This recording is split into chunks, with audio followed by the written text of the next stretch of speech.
So guys, another day. So it's already 12:05. So pauwi na ako. Galing ako ng City Health. Nagpa-vaccine ako ng anti-rabies kasi nga nakalmot ako ng pusa namin. So nagpa-vaccine ako. It's my second dose. So babalik ako sa 26 para sa third dose.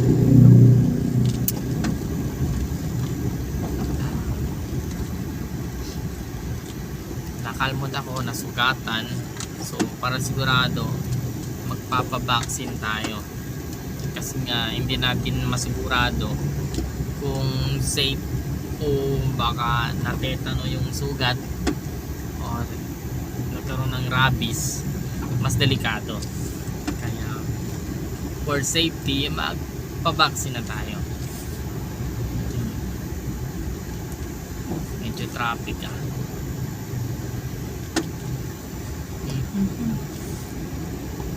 init ng panahon, init ng araw.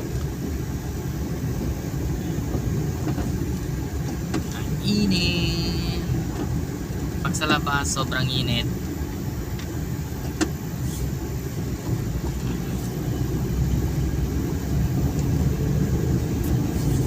Medyo malayo-layo pa yung biyahe ko ngayon.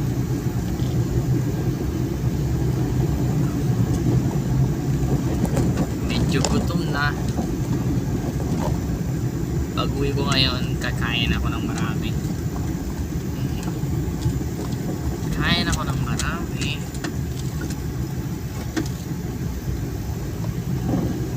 So, init guys. Kanina kasama ko yung wife ko, asawa ko. So, pagkatapos ng vaccination, ginatid ko na sa trabaho niya. Half day na siya ngayon. Mag-half day siya. Pero mamaya hindi ko na siya susunduin. Magko-commute na lang siya.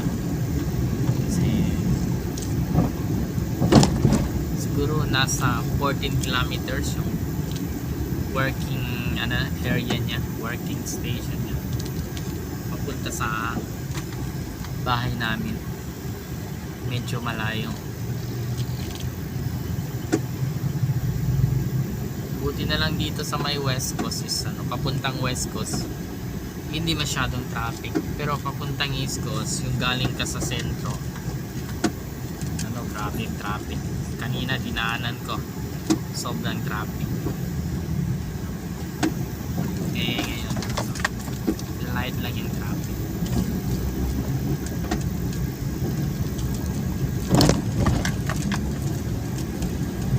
So kayo mga guys, may naka-experience na kayo ng kalmot ng pusa or kagat ng pusa or something na kagat ng aso? Pero sa mga ganyan, kahit kalmot lang, basta nasugatan, dapat talaga for safety magpabakuna kayo, magpabaksin kayo. Kasi hindi natin alam na infection ng rabies, wala na, tuloy-tuloy na yon. Pag hindi agad naagapan, wala na. Kasi delikado ang rabies. Pag ang bacteria ng rabies ay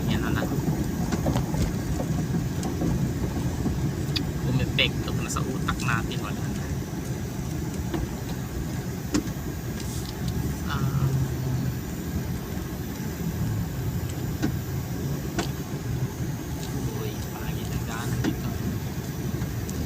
Tubak yung daan. Kaya daan-daan tayo.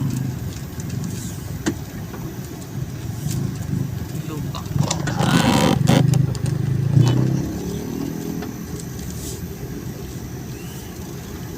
Dito medyo crowded kasi oras ng uwian ng mga estudyante. Daming estudyante sa labas. Nag-aabang sila ng masasakyan.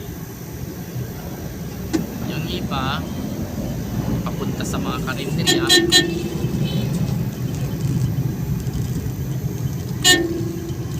Una ligit tayo. Tapabol kamino.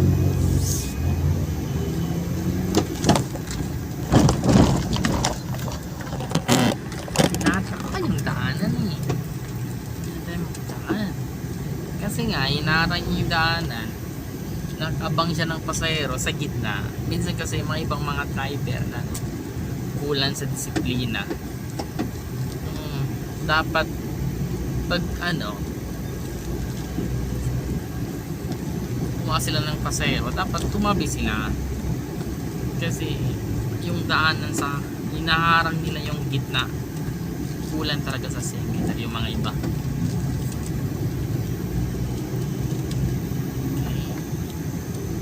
Dito is nasa bandang Upper Calarian na tayo mga guys.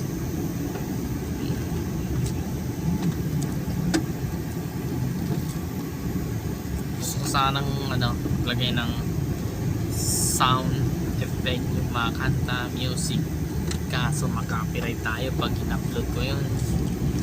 Out na lang.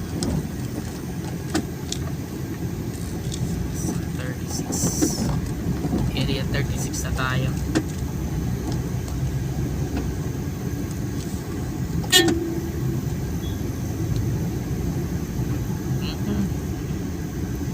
Okay.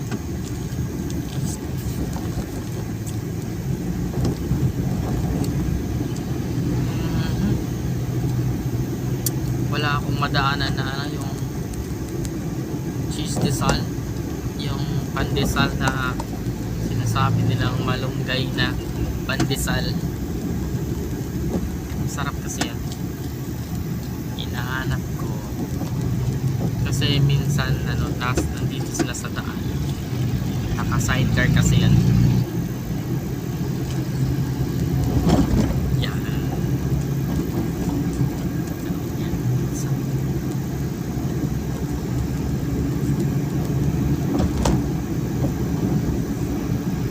Grabe yung lubak ah.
Sikat yung sobrang liwanag, siguro mainit talaga to pag sa labas.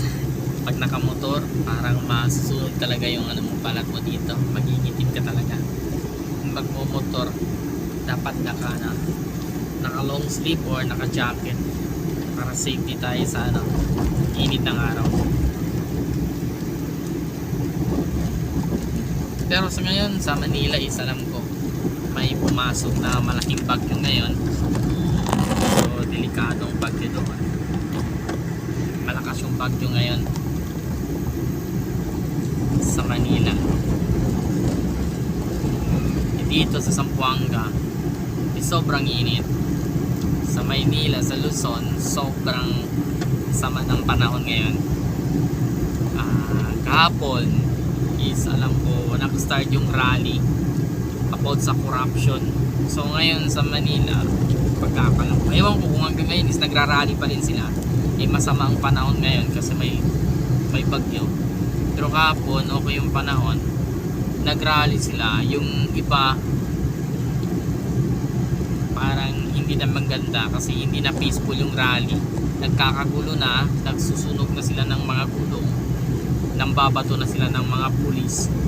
Para sa akin hindi na yan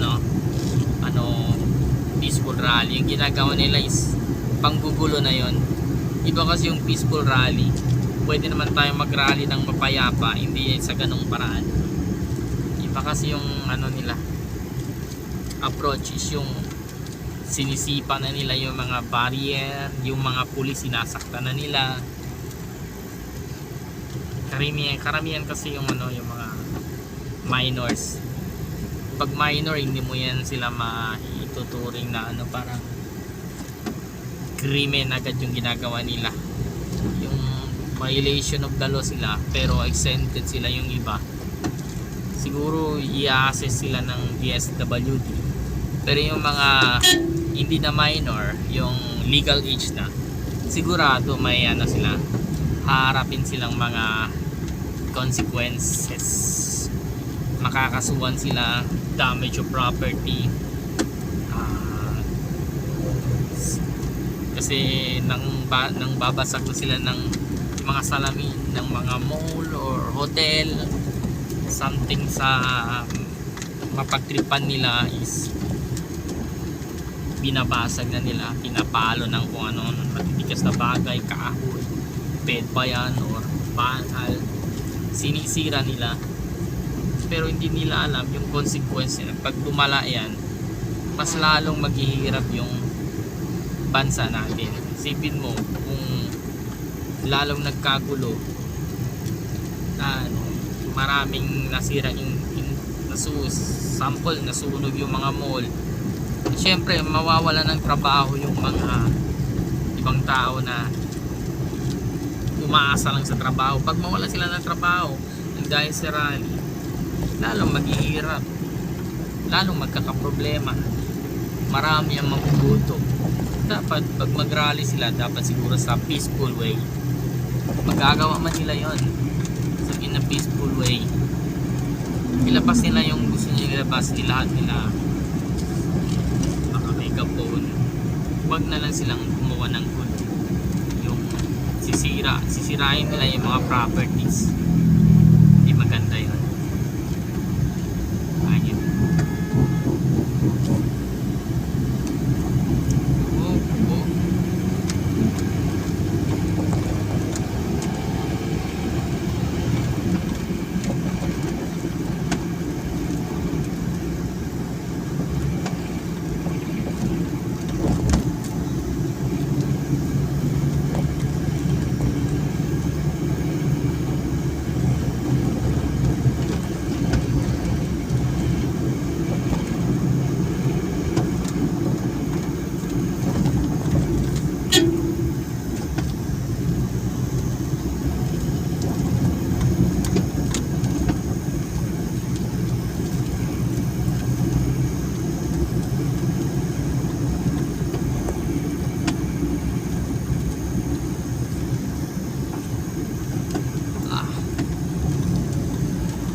vaccine kanina. Pero dumating kami ng 8 o'clock in the morning sa sa CTL, 8 o'clock. So natapos kami mga 11:45, mga ganyan. Tagal rin. Matagal nga ngayon sa sa CTL kasi nga maraming tao. Marami palang nagpapapakuna ng anti-rabies. Ang dami palang nakakagat ng mga aso or pusa o nakalmot sa araw-araw pa. Maraming kailangan importante talaga yung anti-rabies na vaccine, gamot. Sa isang bote is pag sa CTL is maghahati kami. Maghahanap sila ng partner na bali 4 kayo. Maghahati kayo sa isang container ng vaccine. So bali 515 ang abutin. More is 515 kasi 2060 ba yun? 2060 yung yung vaccine. So maghahati kami. So sa 26 babalik ako ulit. Maghahanap na rin ako ng kasama ulit, partner, para sa bali 4 kami. 4 ulit na maghahati. So another 515 para sa gamot. All in all, kasi hanggang 3 dosage, third dose 3 balik, so 1,500, ganun yun. 1,500 lahat. 26 is Friday siguro. So, malapit na tayo mga guys. Malapit na. So may putas yung daanan dito.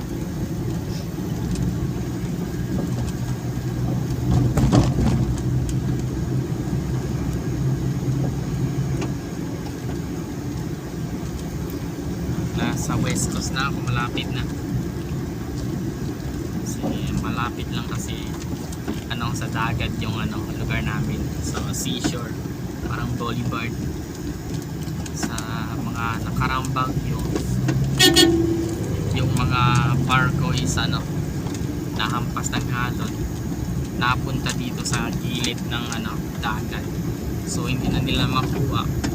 So ginagawa nila ngayon is parang junk na. Ang lalaki ng mga barko, junk ngayon. So china-chop-chop na nila, pinuputol-putol, benta na lang din nila sana sa junk shop. Kasi hindi na nila mapanginabangan yun. Kasi nasadsad na sa mababaw na tubig. Hindi nila mahila yun. Masisira na rin yun. Mabubutas na rin yun. So chop-chop na lang yan. Kaya ang lalaki ng mga bar doon.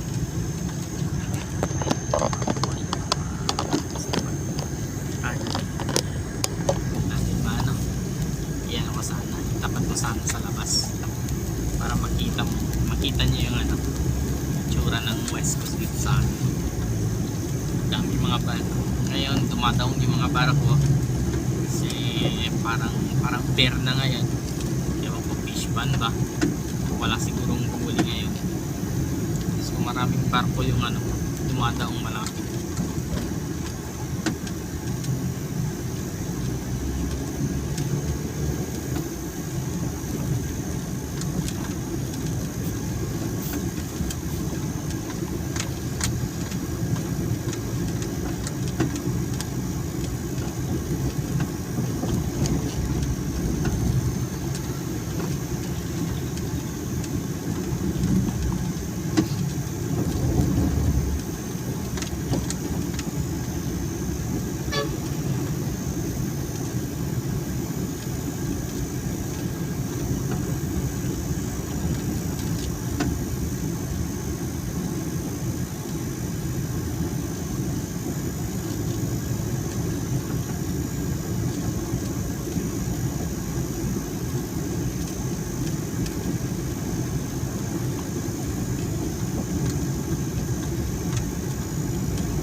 tayo. Natin na.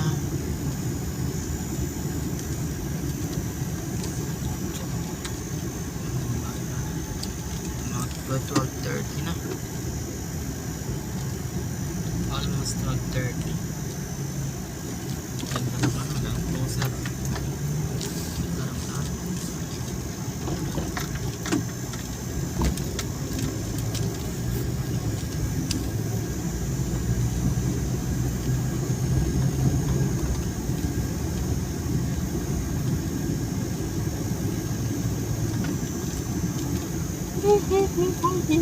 Ah.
Okay guys, dito na tayo guys.